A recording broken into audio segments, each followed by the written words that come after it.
From WNPR, I'm John Dankosky, and this is The Wheelhouse. They're corporatist, globalist media that are adamantly opposed to an economic nationalist agenda like Donald Trump has. The idea that Governor Malloy would not want the law followed as enacted by Congress or by the Connecticut legislature in any fashion seems to be concerning, right? I consider the media to be indispensable to democracy. Finally, the chorus became an earthquake, and the people turned out by the tens of millions, and they were all united by one very simple but crucial demand, that America must put its own citizens first, because only then can we truly make America great again. Those are some of the voices from this week's news, and we'll be talking about the news with our guests here. You can join the conversation, 860-275-7266. Comment on our website, WNPR.org/The Wheelhouse. You can also find us on Facebook and Twitter at WNPR Wheelhouse. But an awful lot of what we're going to start with is, of course, President Donald Trump's first speech to a joint session of Congress. We'll get some of your thoughts on it, but we want to hear from Colin McEnroe, the host of the Colin McEnroe Show on WNPR, who always joins us in this space. Hello there, Colin. Good morning, Mr. Dankosky. Also with us is Susan Bigelow, who's a columnist at ctnewsjunkie.com. Hello there, Susan. Good morning. And Kevin Rennie is here. He's a Hartford Current columnist, and he blogs at dailyructions.com. Hello, Kevin. Good morning, John. Well, let's start with you, Colin, and just let's get your takeaways from last night's speech. It was a little different sounding Donald Trump speech. Was it actually a different Donald Trump speech? Yeah, I think that depends on sort of where you're sitting in the room or who you are at home. I mean, to me, it was in many ways another very dark and cynical speech to which someone had applied a full can of glitter paint. But I think I'm not his intended audience anyway. I think the people that he was trying to talk to last night were the Republicans in the hall and probably Republicans at large. This was his opportunity to try to persuade them, and I think he actually did a pretty good job of this, that he's a little bit closer to being a recognizably Republican president. I mean, there's still going to be areas of divergence, and we'll probably talk about those today. I mean, to me, this was a speech very similar to a lot of other things that he said. He was saying it in a much nicer way, but this was a speech about how America is a country kind of in ruins. I was astonished by his almost obsessive involvement with immigrants and immigration. Every time I thought during the speech that the subject had been put to rest, it would come welling up again. This happened twice. In other words, there was a immigration thing at the beginning, and he circled back to it twice. And I mean, look, there's a debate that can be had about American immigration policy, a constructive, useful debate. But it's not the one that's based on fear. I mean, the Cato Institute, which is not a bastion of liberal thinking, will tell you that immigrants per capita commit fewer crimes than non-immigrants. Immigrants are not here trying to kill us. So I don't know. I think he might have gotten what he needed out of this, which is to persuade some very important people that he can govern as a Republican president. Although, I mean, this particular tone so far, it's for one night only. We'll see whether he sustains it. I'm just wondering if this repeated coming back to immigration, Colin, though, flies in the face of the other thing he's trying to do. Many of those same Republicans in the hall are very conflicted about the ways to address this very issue. Many of them don't want to touch some of the reforms he's talking about with a 10-foot pole. So on one hand, he's trying to look like a recognizably Republican president. On the other hand, he keeps bringing up an issue that a lot of them aren't even really sure they want to talk about in front of the American people. Yeah, although I think a lot of that depends on how it polls, how it's framed and how it polls. I don't know. I don't know the answer to that question. I don't know exactly how Republicans now process the way he certainly has brought up the issue in a way that they typically don't bring up the issue. And certainly there's been a level of discomfort, not only with the initial executive order, but to his response to the courts knocking down that order. I mean, I'll just say one more thing. I'd be much more interested in hearing what Susan and Kevin have to say. This is an unusual speech. I mean, these speeches are always kind of empty, right? No matter who gives them, they tend to be laundry lists of things that the president has accomplished and things that the president intends to accomplish without a lot of specifics about how they're going to get done. And so it's not really fair to necessarily to accuse Trump of that because, in fact, this is a pattern. It doesn't make any difference who the president is. I thought this was remarkable also in the sense that this was a speech that needed to repair damage that had been done in the preceding 48 hours. So he opened the speech with a denunciation of the evil of anti-Semitism. This is after having been at a meeting where he appeared to suggest, as I say, within a 48-hour window preceding this speech, he appeared to suggest that some of the bomb threats against Jewish community centers and other Jewish sites might come from Jews. Which was just a remarkably weird thing to say. And similarly, in showcasing Karen Owens, the widow of Ryan Owens, this is, right on the heels of his claim that the generals were to blame for Ryan Owens' death, that he held no responsibility, that they had, quote, lost Ryan. This is, sort of the opposite of the buck stopping here.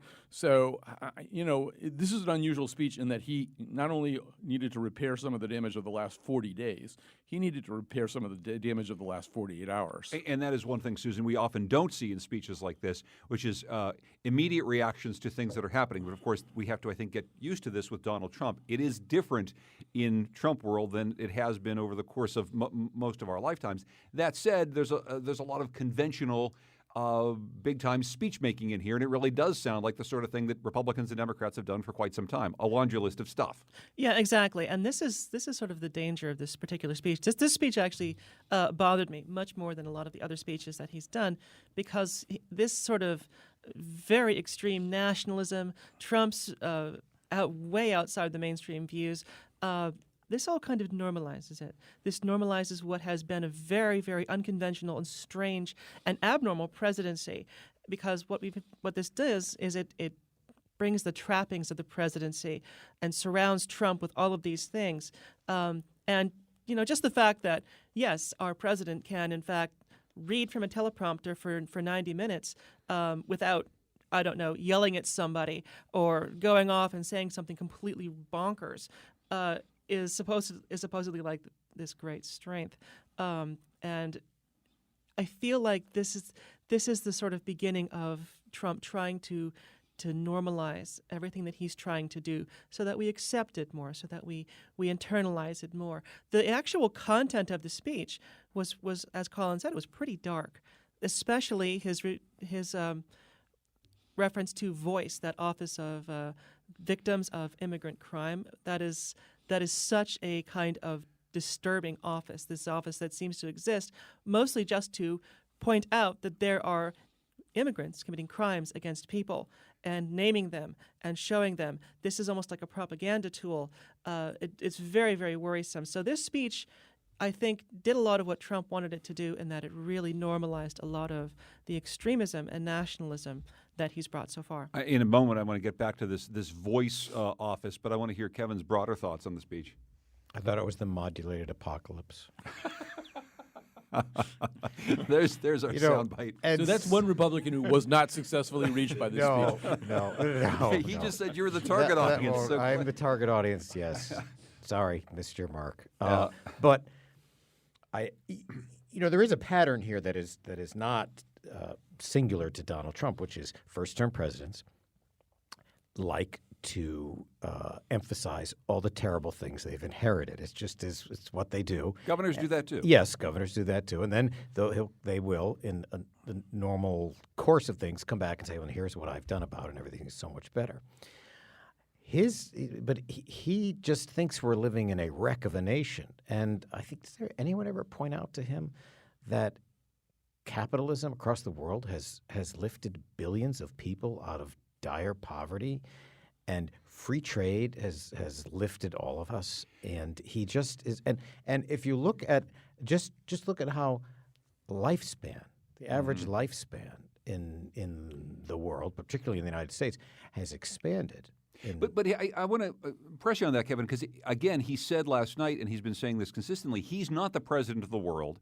He's the president of America. And all the things that you say may be true, but that's a very Ronald Reagan-centric view of the world, right? That we will export this great democracy, and people around the world will benefit from the American ideal. That's exactly the opposite of what he seems to be talking about or wanting to do. Oh, I think he's quite suspicious of people who are different than he is, may even just come from another country other than some people in his life. But I think he is in some ways at war with the world. And I wonder what it took to get him to insert that sentence about saying something favorable about NATO in the speech. I think that speech probably went through a lot of hands and a lot of tugging and pushing on it, because I think probably what drove it, and also the manner in which he delivered it, was were his low approval ratings. That's the one thing. He lived much of his life as a celebrity based on ratings, bragging about ratings, worried about ratings, and I think that these disapproval numbers are probably what really get to him. I want to actually ask you a bit more about the foreign policy piece of this, reaching out and talking in a somewhat positive way about NATO, coming off of this decision to spend billions, trillions of dollars on the American military, while at the same time seeming to hold very different views about the role of the American military than many of the people in his own party. How do you think that hit the mark? I know Colin has some thoughts on this too, but Kevin, in terms of the way he cast American foreign policy and military strength in this speech. Well, a year ago, he didn't know what the nuclear triad was. So I suspect none of this is coming from him. And I think there are a lot of issues. This happens with presidents, but much more so with him. I think there are many issues in which he has no opinion at all.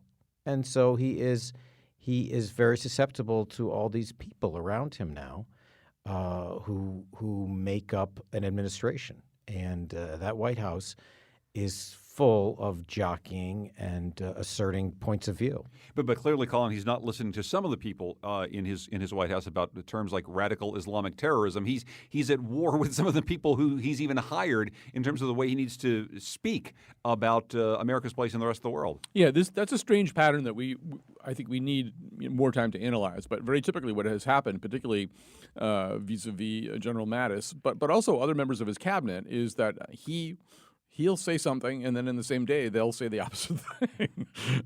And I don't know whether they find that humiliating, that the president doesn't back their particular views on their particular specialty, or whether that's a way of just kind of balancing out his views.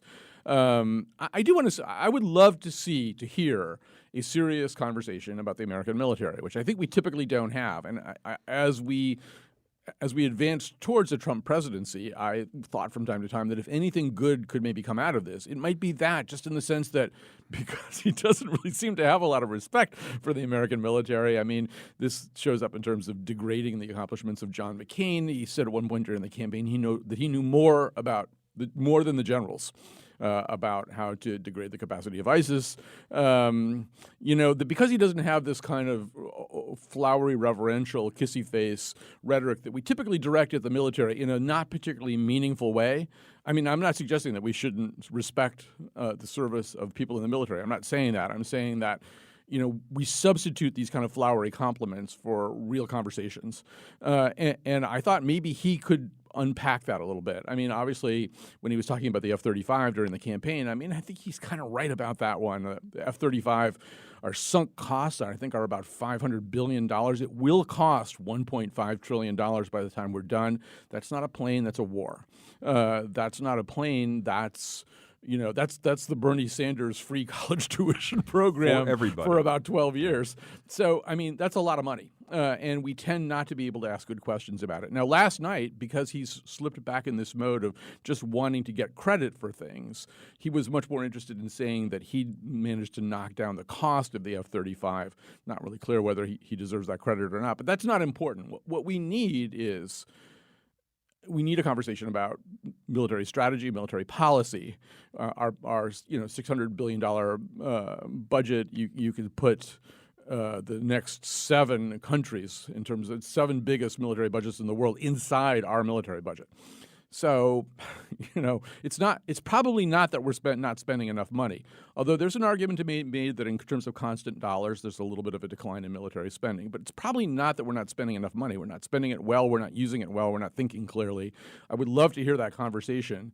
I'm relinquishing my hope that he will be part of it. You could say that about a lot of things. Yeah. You could say that about higher education.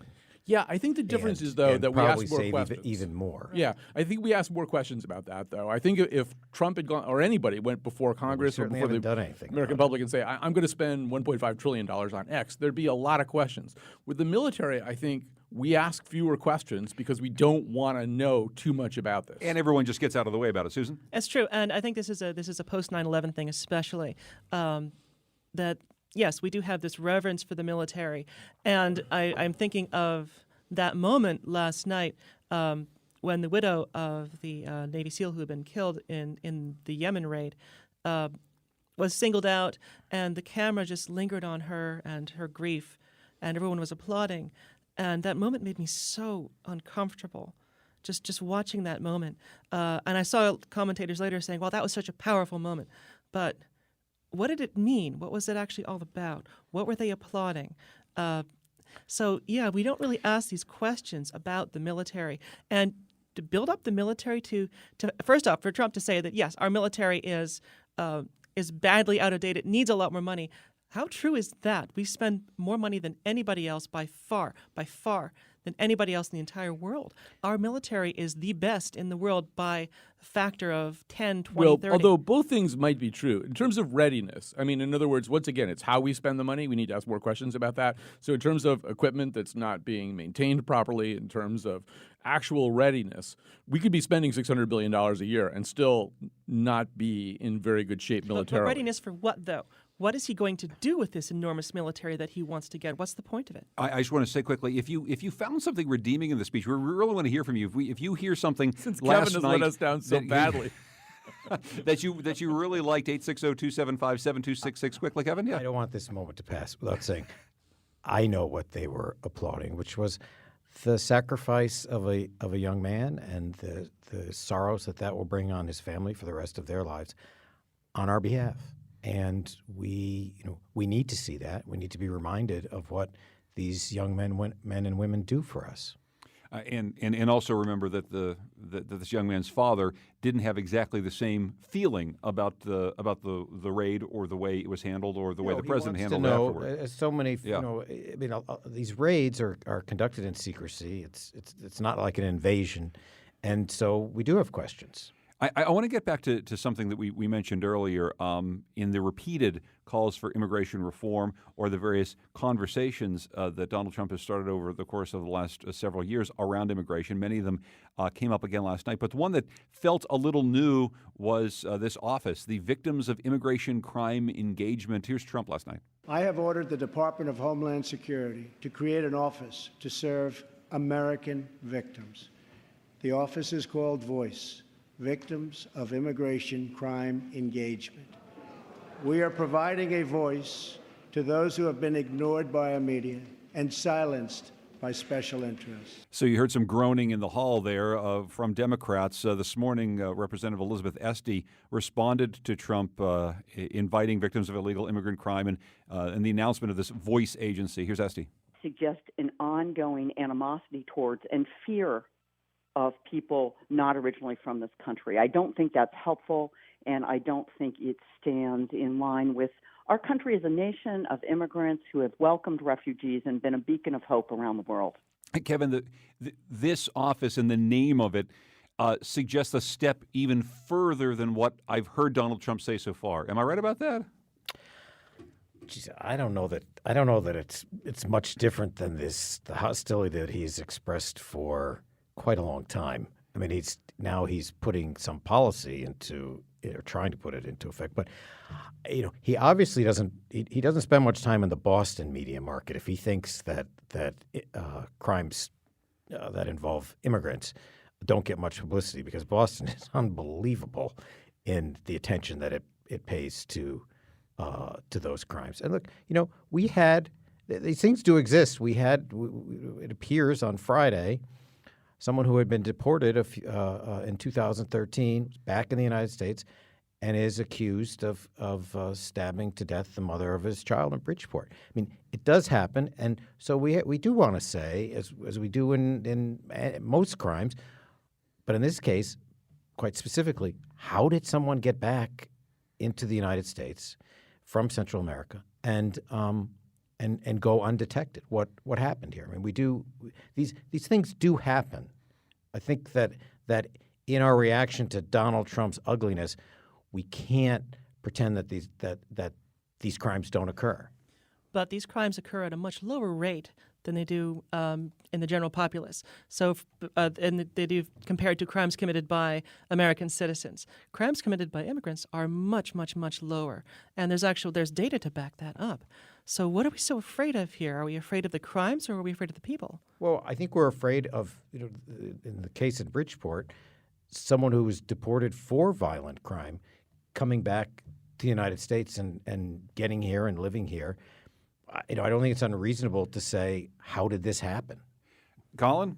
Yeah, first of all, you're absolutely right about that. Although, once again, I mean, you're both right in the sense that statistically immigrants are less dangerous than native-born Americans. That doesn't mean there will never, ever be dangerous immigrants or crimes committed by immigrants. I feel like I have a little bit of a conflict of interest here. I should say that later today I'm pitching a couple of studios on The Man from Voice, which is a TV show that I feel like could really I've got Armie Hammer already attached to the project. But to me, yeah, this Kevin's right. It's not as though this doesn't ever happen.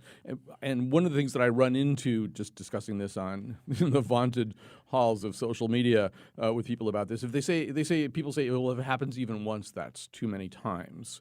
But I don't understand exactly what that means. In other words, would you rather have 100 crimes committed by native-born Americans than one crime committed by an immigrant? I mean, it has to exist within some kind of frame of reference for us to be able to talk about it as policy. Otherwise, it's completely anecdotal, which, by the way, is what these speeches have also turned into. It seems as though the upper balconies are just stuffed with these people, with these stories to tell. And yeah, I mean, obviously, Karen Owens is an important person to salute there, although an analysis of that Yemen raid is going to tell a lot of different stories. But I just was like person after person after person, and I know Obama did the same thing too. And ultimately, we don't run our country by anecdote. I mean, anecdotes are almost by definition outliers. Let me rephrase fuel mix. We actually do, it seems. John Winter tweets at us, as a Sanders voter, I thought Trump's speech was helpful in setting a cooperative tone. Period. It now follow through. A quick call from Paul in Hamden before we go to break. Hey, Paul.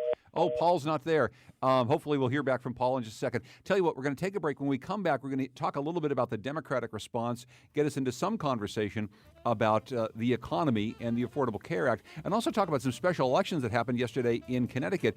We were thinking something very exciting might have happened. Nothing exciting really happened, but we'll talk about it anyway with Susan Bigelow from CTNewsJunkie.com, Kevin Rennie from the Hartford Courant and DailyRuctions.com, and our own Colin McEnroe. I'm John Dankosky. This is The Wheelhouse.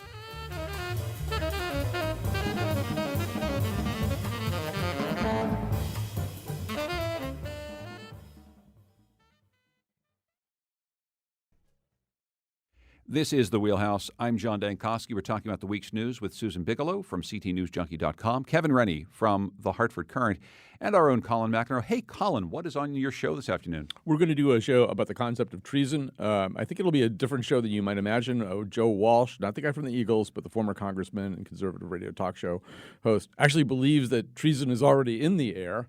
We, meanwhile, have a more or less liberal law professor saying, no, treason is just constantly being used as a substitute for, I just kind of don't like you that much, so I'm going to accuse you of treason.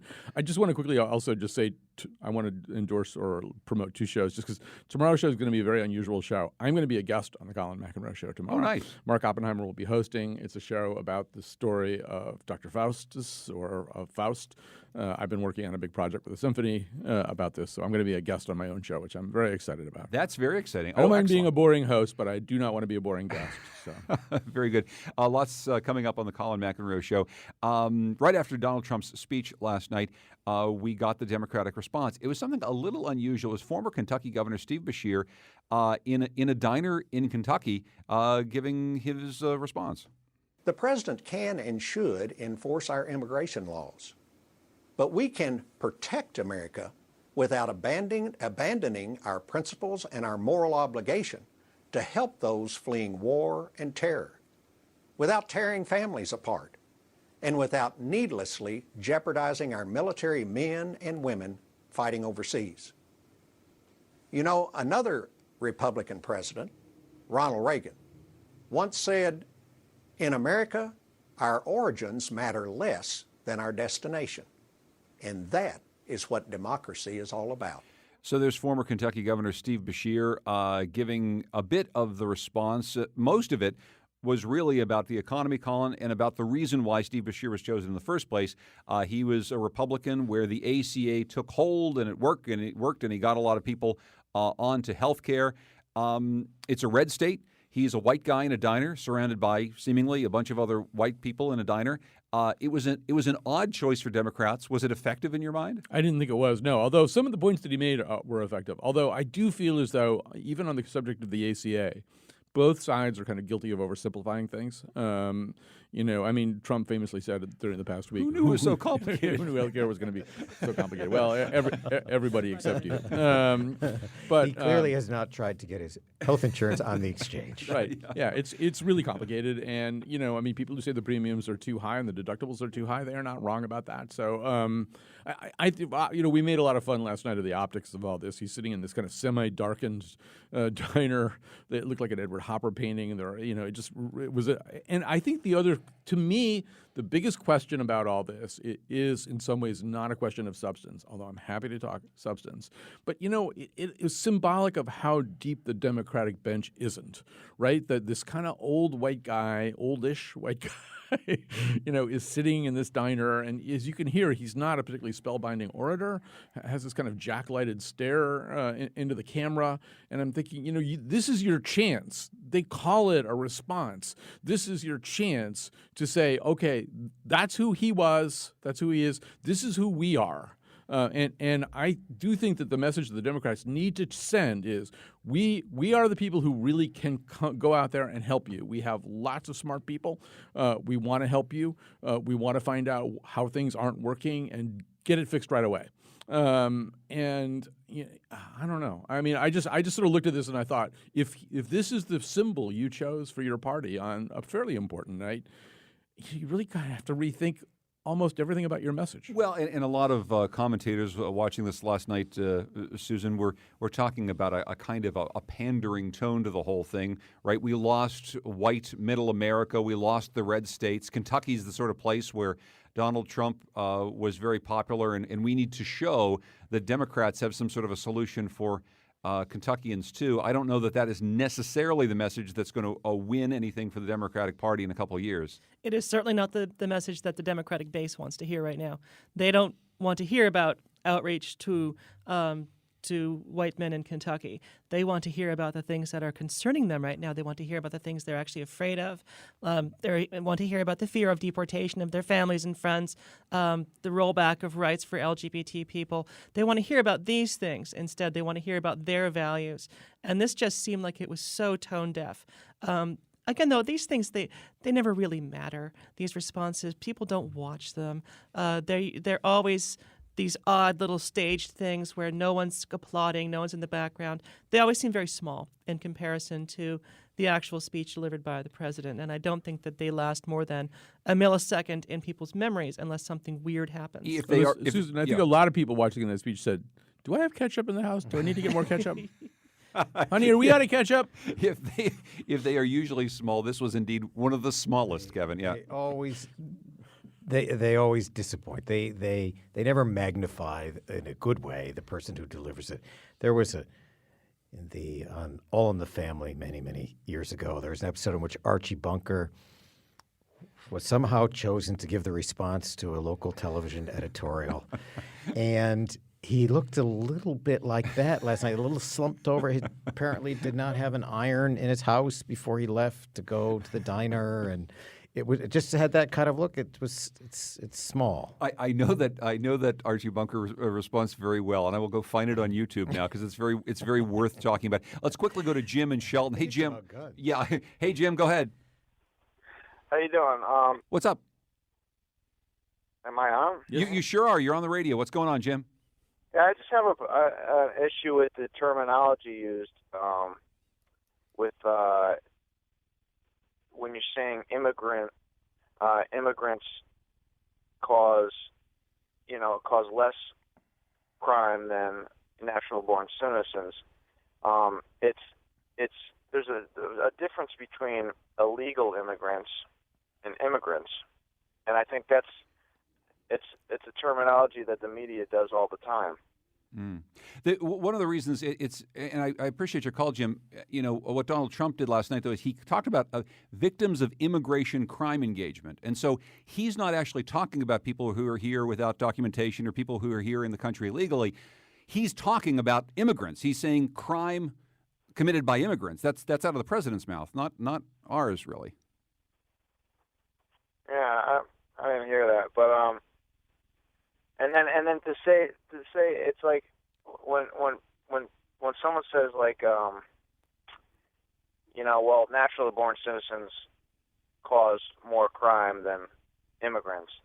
It's kind of like someone from a supporter of the Black Lives Movement and hearing how they get offended when they hear all lives matter. Well, Jim, thank you very much for that. And I think when we're talking about that, we're talking about statistics that are actually facts about crime. But I really appreciate your call, Kevin. Quick thought. One of the things that we don't talk about much when the whole issue of under the broad category of immigration is there are millions of people who are sort of waiting in line to come to the United States in the normal process that's gone on for years and years. And with this emphasis on people who didn't wait in line, I think that they are going to suffer in this administration. I don't believe that they're going to be as eager that this administration is going to be as eager to have people who, for instance, win through the lottery in their country to come to the United States, and that is compounding this sadness. One of the odd little things that happened yesterday is all through the day, and I'm sure everybody here picked it up, there was this rumor going on that this speech was going to contain some kind of path to citizenship argument. And I listened to the Brian Lehrer thing that ran at 8 o'clock here, and they were talking extensively about that. It was nowhere to be found. And I think one of the reasons, maybe this is part of Jim's frustration and confusion, it's very difficult in analyzing Trump's policies to make the kinds of distinctions, John, that you were just making. For example, the first highly controversial, rejected by the court order was directed to people who had been following the rules, right? These were refugees who'd done all the paperwork and waited, a minimum of 18 months and often longer than that, and legal immigrants who also had done all the paperwork. So, he obviously has some policies like the wall directed at illegal immigrants, but a lot of his policies do seem to be directed at the people who follow the rules, too. Yeah, one of the things we've been covering here is people who have their paperwork in order and have been frightened enough by some of the rhetoric that they are actually moving north to Plattsburgh, New York, and then crossing the border into Quebec illegally because they have a better shot at completing their asylum request in Canada than they do here. Let's move on. And actually, Susan, let's talk about the special elections that happened here in Connecticut, in part because in a couple of these races, and there are 2 Senate races, there's 1 House race. These are all special elections. We talked about a little bit last week the reason for these special elections.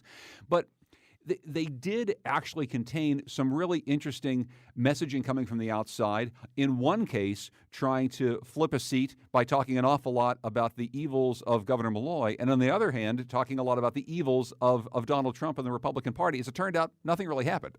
It's really hard to turn special elections into a referendum on somebody outside.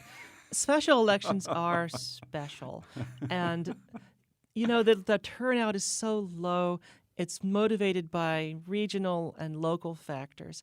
I think the only thing you could point to that suggested even a little bit that national consciousness may be bleeding down to the local level was the fact that the Democrat in the very heavily Republican Senate district did a little bit better than the Democrat in November did. But Democrat. That's true. But that could just be, I don't know, that could just be statistical error at this point. That could just be the fact that maybe some Republicans stayed home or had colds that day. There weren't a lot of votes compared to what there were before. So these special elections, it's so tempting to read things into them. I really wouldn't. Okay, so maybe read nothing into them, but what we have at the end, Kevin, is still an 18-18 split in the state Senate and no movement in the state House, and so no real change in the constitution of the Connecticut State Legislature. And we'll have 2 more special elections. First, because the 2 winners for the state Senate are state representatives, so they will give up their seats, and we'll have 2 more expensive special elections, and all so that really You seem to have placed a value judgment on these, Kevin, just now. three people, one in the House, two in the Senate, having been reelected, decided, oh, I don't want that job after all. I want a different job. And they knew they wanted those jobs before.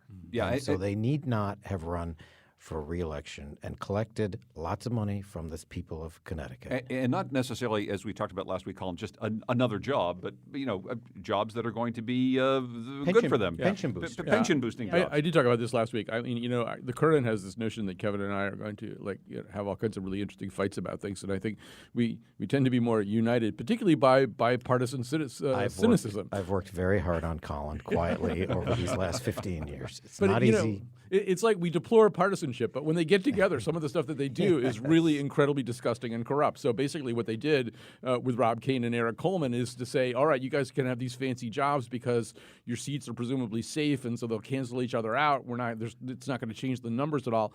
To me, that's a wildly cynical calculus. And Kevin's absolutely right. If these guys wanted these jobs, and they shouldn't have run for the offices that they ran for. These offices just became diving boards for them to spring off of. And yeah, it doesn't change anything. Although let me ask you guys this: I sort of feel like the Democrats needed the Kane seat more than the Republicans needed the Democratic seat. In other words, the Democrats really need right now to pick up a seat. Yes. They weren't likely to get that seat, but they need it more than the Republicans. They poured a lot in. They poured a lot into it, and I believe that over the weekend and yesterday they were feeling like they might have a shot. That $50,000 from California that came in, that dark money against dark money kind of thing was, you have these short campaigns. There's not a huge amount of money spent. Someone drops $50,000. That's a lot of money, and people in politics, the candidates especially, are very aware of that. And when you, as Susan points out, when you decide to make the message of $50,000 that, oh, there's too much money in politics, and that's not a compelling message, particularly in a special election. I just have to quickly, before we take a break, loop back to something in Donald Trump's speech that maybe might come up in the state legislature this time around, because Mike wants to know if we found anything positive about the speech at all, specifically the part about infrastructure. So Donald Trump has been talking for quite some time. He was on the campaign trail about taking some of the money that we spend on other things, although now I think we're spending a lot of it on the military again, and putting it into a massive infrastructure rebuild for America. That's something that Republicans, Democrats theoretically can get behind. I saw last night Paul Ryan maybe a little bit tepid about spending trillions of dollars on infrastructure and getting up to clap for that. But what about that? And what about the need for infrastructure improvements here in Connecticut as we consider something like, overhead tolls to start to pay for some of our roads and bridges and things that are falling apart? Oh, yeah, absolutely. Although certainly all that money that's going into the big, beautiful wall could really build a lot of bridges and a lot of railways. But what Trump wants to do is he wants to spend money on infrastructure, lots of money on that, wants to build the wall, wants to cut taxes and beef up the military. And the money will, I assume, come from leprechauns or something like that. But to Mike's point, yes, I mean, if we have a plan to actually fund infrastructure improvements, is that something that you could get behind, if indeed we actually found the leprechaun money you're talking about? If we actually found that money, then yeah, there's a huge need for infrastructure improvements, and the state doesn't have the money for it. If we want to build John Larson's tunnel under East Hartford and the Connecticut River, then that's a cool idea. I just saw a statement, Kevin, from John Fonfaro talking about the need for this tunnel, this massive, whatever billions of dollars of tunnel. You realize if there were, God forbid, a nuclear war or any kind of war, he would be saved. They would have a special place to put John Larson. It wouldn't be that tunnel under Hartford, but these are the people that would be saved as to carry on our species. And that tunnel is just ridiculous. Do a quick thought before we get to something else ridiculous after the break, Colin? Yeah, I mean, infrastructure is kind of like sex and pizza. Nobody's against it overall or in principle. It's the details that really matter. And one thing that I will say that is Trump, if you go back and look at the exact wording of that, he doesn't really say he's going to spend $1 trillion. He says that there's going to be public and private investment that will generate $1 trillion worth of infrastructure spending. So what's that private part? I'm not sure. Nobody knows. I'm not sure. You're asking me? I'm not in the room. Let's take a break, and when we come back, we're going to talk about one of Kevin Rennie's favorite topics: a brand new casino now being built in East Windsor. There's a lot of excitement about that. We're talking with Colin McEnroe, the host of the Colin McEnroe Show, at least in this room for us to talk about. Kevin would be like the Telly Savalas of East Windsor. Kevin Rennie's here. He's a Hartford Courant columnist. Susan Bigelow is a columnist for CTNewsJunkie.com. This is The Wheelhouse.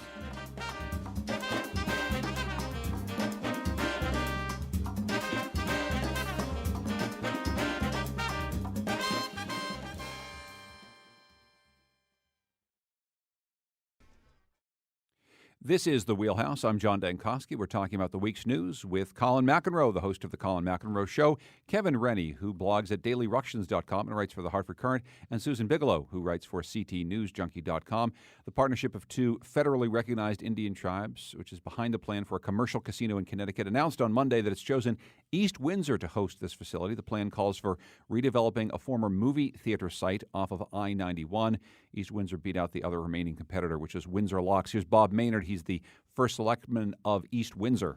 It's going to bring jobs to East Windsor and the North Central region. And also, we want to really help the state in keeping revenue here and keeping jobs here, so we're excited about that too. So they're very excited about that, Colin. We were wondering where this casino that's supposed to capture people who are now going to move north to the brand new Springfield casino that's being built. Are we excited about an East Windsor casino? No. Can't Kevin go first? No, I mean, I don't know. I feel like I've said everything that I have to say about this, but I mean, people are not shad, you know.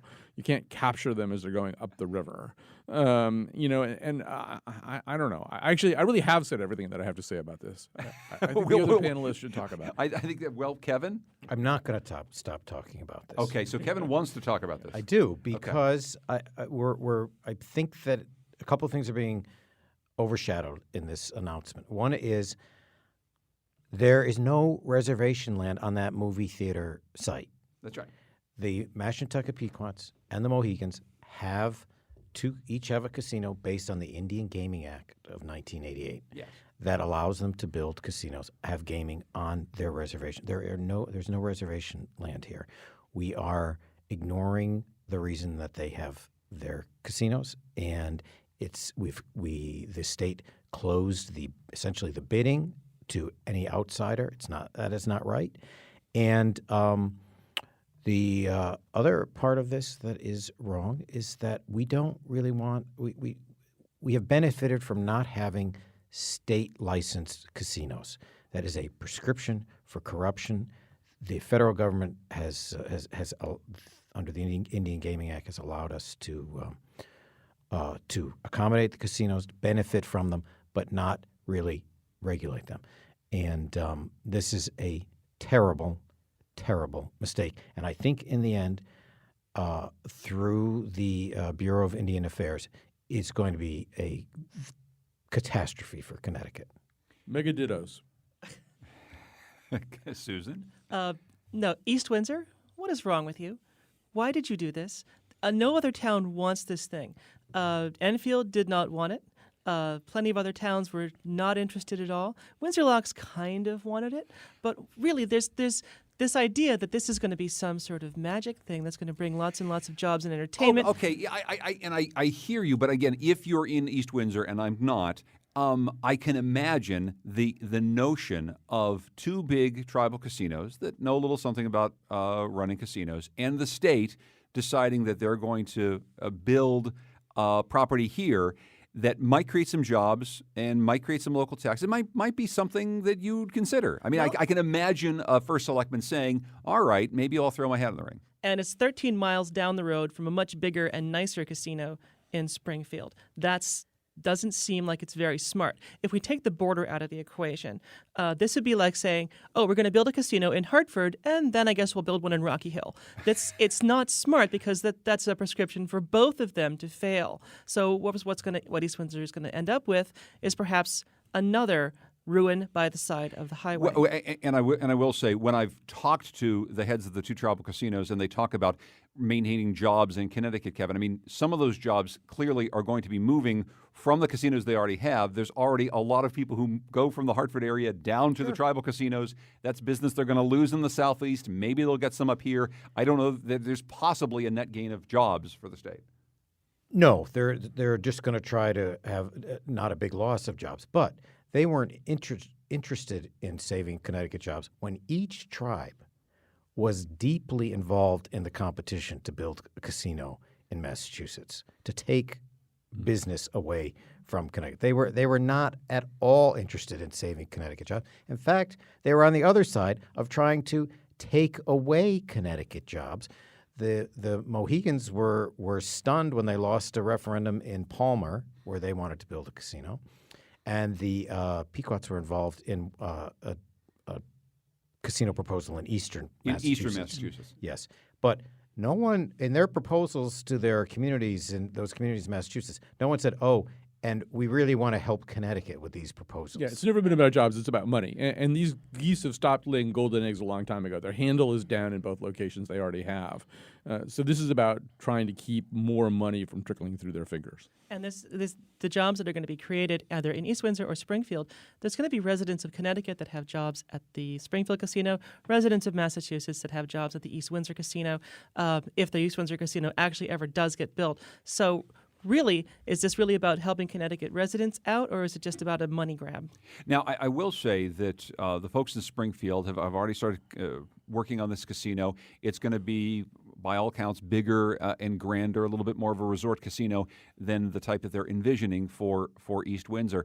But even with all that, the Pioneer Valley, the location of this casino, has been trying to rebrand itself, maybe to capture some of the enthusiasm, the energy, if you will, of bringing in this brand new business. And so the Pioneer Valley has decided to rebrand itself. And now they're calling themselves West Mass. And here's the commercial that they released to go with this.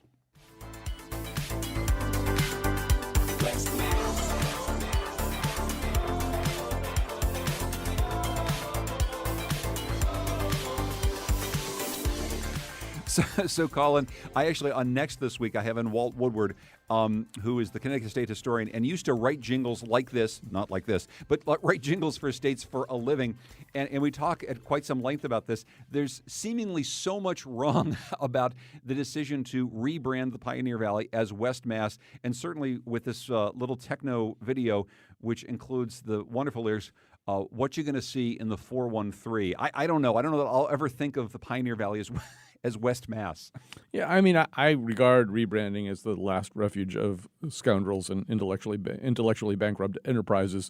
And I always liked the name the Pioneer Valley. I thought it was kind of nice and quaint and charming and attractive. I think you pointed out in the newsroom recently that we spent a lot of money rebranding ourselves as Still Revolutionary, evoking our history. Meanwhile, they've got sort of history in their name, so they're immediately trying to get rid of it. And this is all, an enormous waste of time. The video, too, Susan, also shows it cuts almost every other frame to Michael Jordan accepting his induction into the Basketball Hall of Fame in Springfield, as though Michael Jordan spends a whole lot of time in West Mass. Well, West Mass, yes. No, I don't know. It seems so hollow that it's actually ignoring a lot of the stuff that really Western Massachusetts does have. All of the great sort of culture that goes on in Northampton, a lot of the beauty of the place. It's trying to be, we're this sort of hip and great. You're from the city, you want to come out here. It just seems to be. It doesn't seem like the place I know. It's really a bad branding campaign. Kevin, any thoughts about this? Does this make you want to travel north to West Mass? Pioneer Valley, which is the home of a big important part of the General Knox Trail, was critical in the American Revolution, early on in the American Revolution, their first great victory. And I think they should put some emphasis on that rather than West Mass, whatever that is supposed to be. Well, I will say, as we go out, here's a song that makes us all feel still revolutionary. This is Connecticut's branding. So you still know the words to this? Yes, it does not mention the word Connecticut anywhere in the song. I'd like to point that out. Colin McEnroe is host of the Colin McEnroe Show on WNPR. Thanks so much, Colin. Thank you. Thanks also to Kevin Rennie, columnist for the Hartford Courant. Thank you, Kevin. You're welcome. And thanks to Susan Bigelow, a columnist for CTNewsJunkie.com. Thank you, Susan. Thanks to Kyle Wolf and Katie Tolarski and everyone who puts together The Wheelhouse. Still revolutionary, folks. I'm John Bankowski.